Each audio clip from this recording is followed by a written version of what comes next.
welcome to our vlog again. Share lang ko ninyo guys, day in a life I will stay at home mom with a 10-month-old baby. Almost 10-month-old. Kung lang i-share ko ron is yung complementary or solid na journey. So, karon is 11:30 p.m. And he is having an early lunch. Okay, gutom naman gikan rin ng naglaag dito sa silingan. So, ang yang gikaon karon is kaning watermelon. Kuan niya, second time niya nga nagkaon, ginagmay pa to at first, and then karon ako nang gi-cube. And then the rice, akong gi-rice balls. And kaning ribs din siya nga akong gilatan, humok na ni siya ni akong kunis-kunis, walang nako gi-blend kay kanang humok na masad siya niya, naanad na magod ni siya o kanang gahi-gahi kay iyang ngipon is 4 going 6 na po tubok ang duha, and then down o up nya na po yung duha diri kanin. So mag-enjoy na siya. How's the food? How's the food?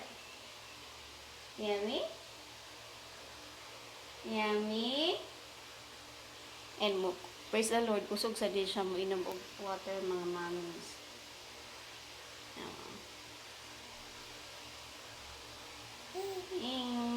I don't know if BLW ba ni ingon akong pidya nga. Actually, di man gid siya ingon na BLW, mami.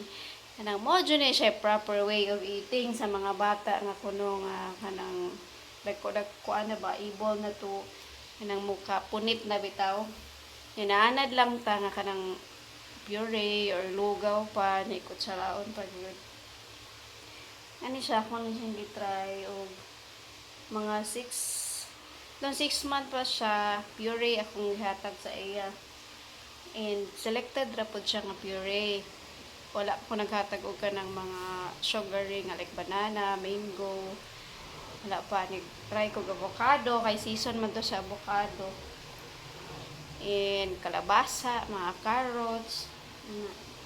And then pag 7 months at pag 6 months kay kuan pa to kanang 1 time a day, pag second week or third week kay 2 times a day.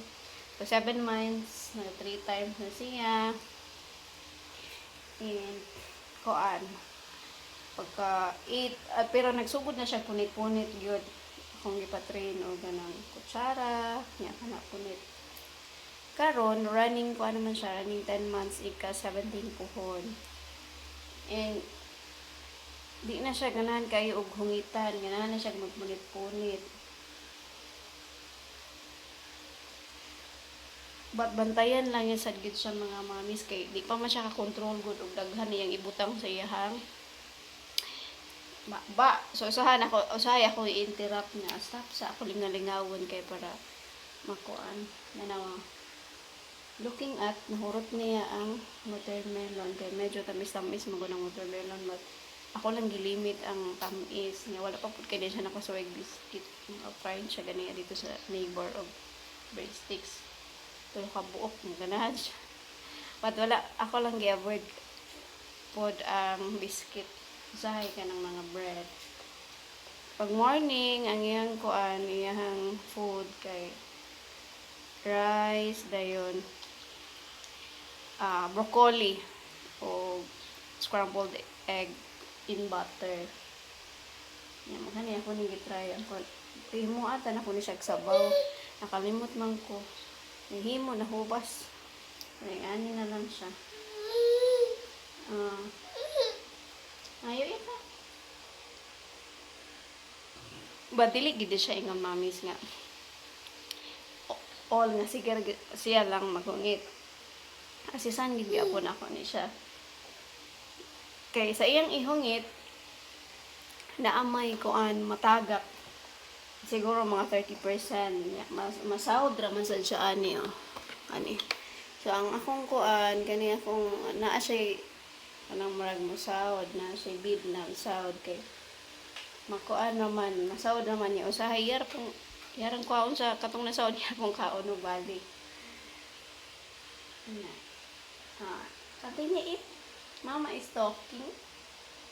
And naana sa siya sa stage na kuan kanang dili magpabiya ngunahan ginaapirme ang mama or kanang close niya pirmi kanahan siya nga kuguson so magkaon ko or magluto ko or mahugas ko dalaon ako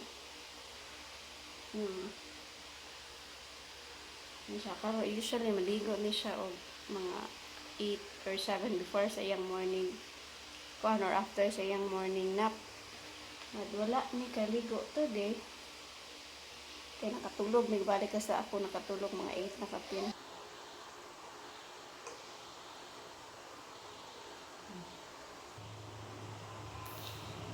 Ow! Ow! Ow! Ow! Shush, shush, shush, shush, shush. Thank you, Lord. In the name of Father, Son, the Holy Spirit. Amen.